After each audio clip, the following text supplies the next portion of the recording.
For the first time, I did not know which is me and which is not me. The equation of time and space was suddenly not applicable for me. It was one majestic chaos, but utterly beautiful.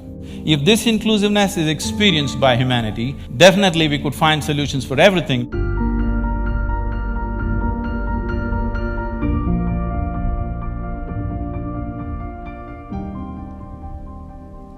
I'm generally referred to as a mystic. Well, what's that supposed to mean? If there is something here that you do not know and you're unable to understand, that would become mysterious to you. If there is someone here who seems to know and understand a lot of things that a lot of people do not seem to know and understand, that person would become a mystic. On a certain day, 2 cows were grazing on the English meadow, English cows. One cow asked the other, "What is your opinion about the mad cow disease?"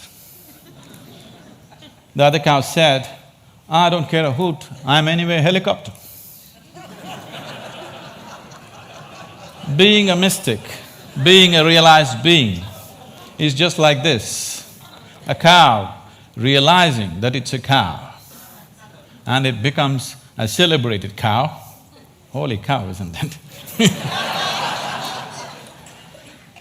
Is it that simplistic? So let me tell you my story. It's significant and it's wonderful that TED, for the first time, happens here in Mysore because this is where I was born. And I grew up not very far from here, where we are right now. So as a child, one thing that I realized was that I was utterly, absolutely ignorant. And everybody around me seemed to know just about everything. I did not know anything at all. So because I did not know anything, I had to pay enormous attention towards everything. Because others seemed to know everything, they could just go about their life happily without paying attention to anything. My sense of attention became like this. If I see a leaf, I could just sit there looking at this leaf, just staring at it for hours. If I sat up in my bed, just staring at the darkness, I could just do this for the whole night. So this attention brought a completely different level of involvement and interaction with just about anything and everything around me, animate and inanimate. But everybody else seemed to know everything and they were just going about their life busy and happy. But I was just staring at every little thing. Then I realized that even they did not know anything, it is just that they had their assumptions and belief systems that they were happy with, either their own or what was handed down to them by someone else. And they not only knew about what is here, they also knew about other worlds, about gods, about heavens and everything. And here I was struggling to figure out what is what. So this so intrigued me that I started planting myself outside a major temple here in Mysore because I wanted to really see, after having a meeting with God, after having a conversation with God, how people will be. So I stood there intensely observing every face that's walking out of the temple, and generally I heard local gossip. Sometimes in Indian temples, your footwear walks away with someone else, and then I hear people cursing the creation and the creator. I always found people walking out of restaurants always had more joyful faces than people walking out of temples. Divine versus dosa. Dosa seems to win. I could not come to terms with this, and so I slowly became more and more and more skeptical about everybody and everything around me. Skeptical about social structures, political systems, religious beliefs, even scientific theories, because none of them match with my experience of life. On a certain day, I started moving towards Chamundi Hill. You must see this place. And there is a tradition in Mysore. If you have something to do, you go to Chamundi Hill. If you have nothing to do, you go to Chamundi Hill. If you fall in love, you go to Chamundi Hill. If you fall out, you go to Chamundi Hill. I had just fallen out and I had nothing to do, so I started moving towards Chamundi Hill. And I went up and sat on a rock there. Till that moment in my life, I always thought, this is me, and that's somebody else and something else. But for the first time, I did not know which is me and which is not me. Suddenly, what was me was just all over the place. The very rock on which I was sitting, the air that I breathed, the very atmosphere around me, I had just exploded into everything. That sounds like utter insanity. This, I thought, lasted for 10 to 15 minutes. But when I came back to my normal consciousness, I was about 4.5 hours. I was sitting there, fully conscious, eyes open, but time had just flipped in my experience. For the first time in my adult life, tears were flowing down, and I've always been peaceful and happy, that was not an issue, but here I was drenched in a completely different kind of blissfulness, every cell in my body bursting with ecstasy. When I shook my head and trying to get some logical explanation for what's happening to me, the only thing that my very smart mind could say was, maybe I'm just going off my rocker. This experience, as it deepened and it started repeating itself, if I just sit here, what is moments for me seem to be hours for others. I think it's a minute, hours are gone. On a certain day, I happened to be sitting in a certain place. I actually thought it's about 25–30 minutes, but when I came to my normal senses, 13 days had gone by. I was sitting right there.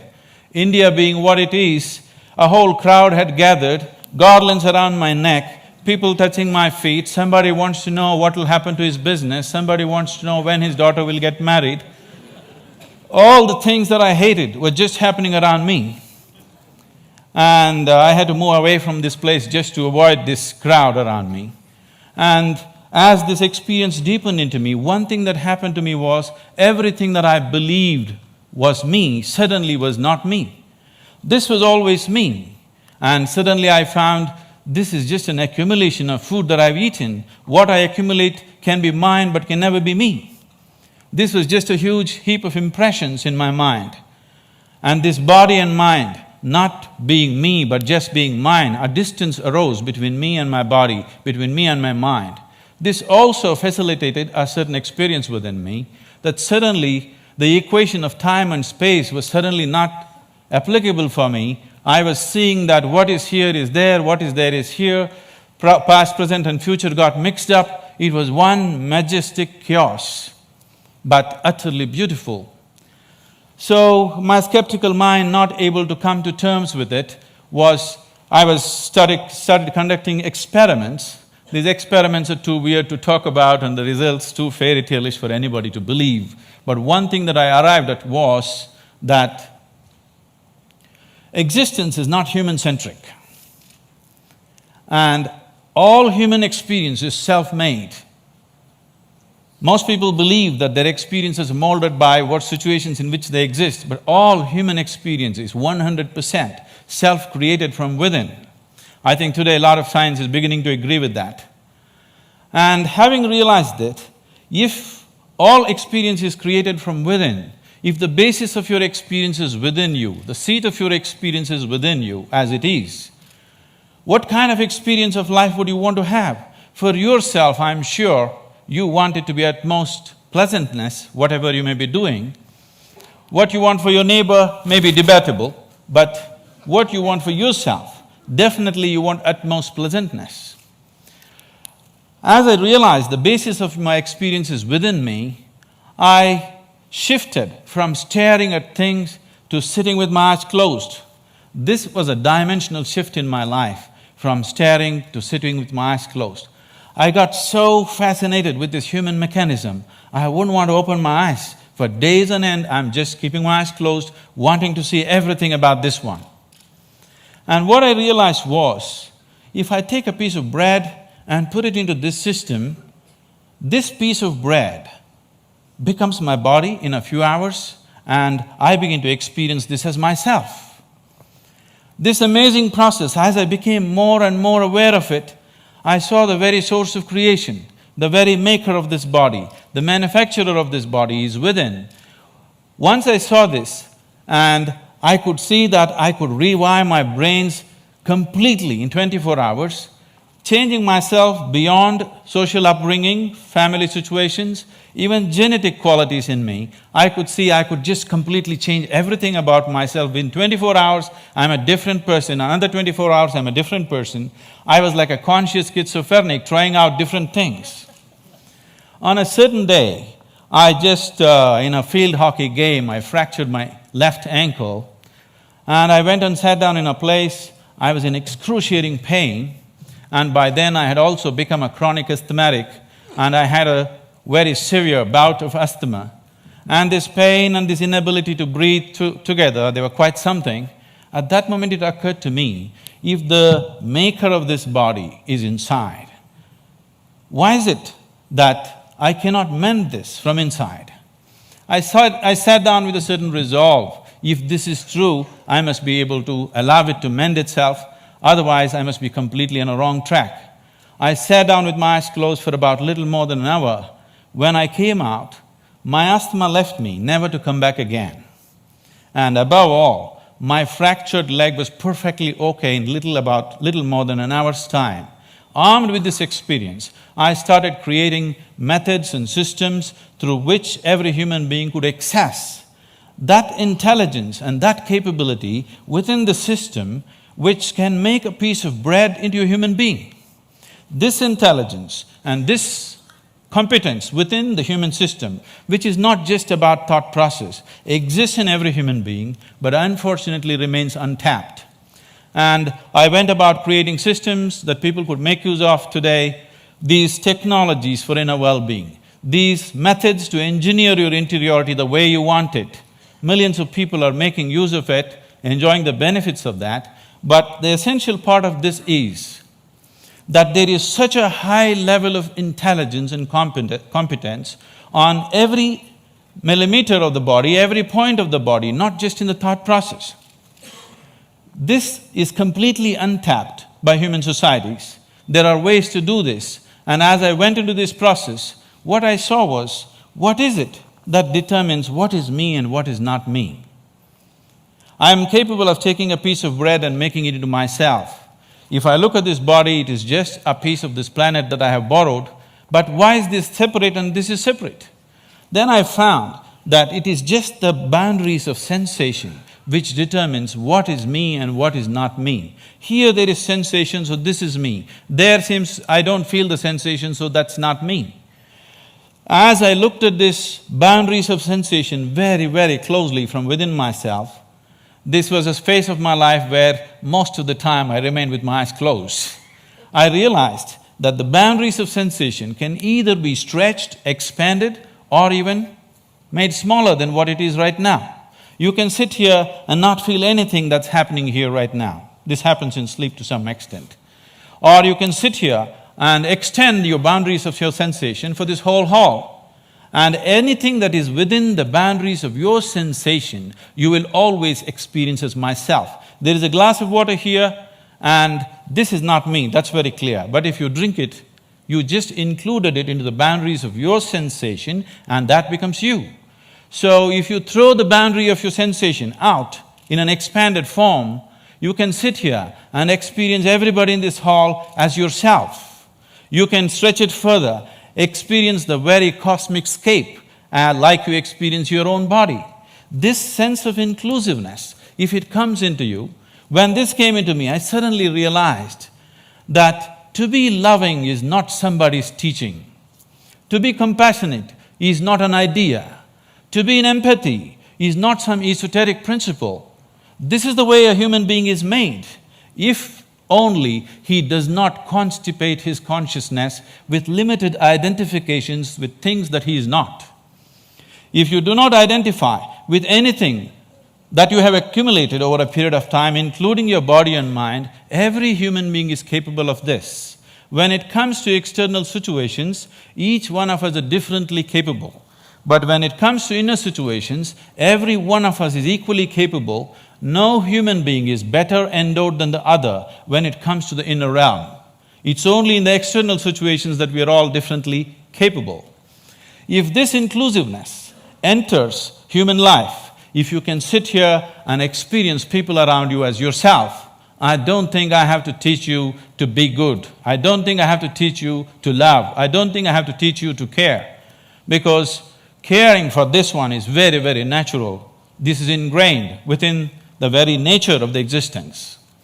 This inclusiveness definitely has to touch humanity, so this became my life, my work and my endeavor to develop methods so that people can experience this inclusiveness. If this inclusiveness is experienced by humanity, particularly by the leadership, people who wield power and different aspects of responsibility in the world, definitely we could find solutions for everything, because today, we as a generation of people, this is very significant, for the first time, we are capable of addressing every human problem on this planet of nourishment, health, education, ecology, you name it, we can address it all.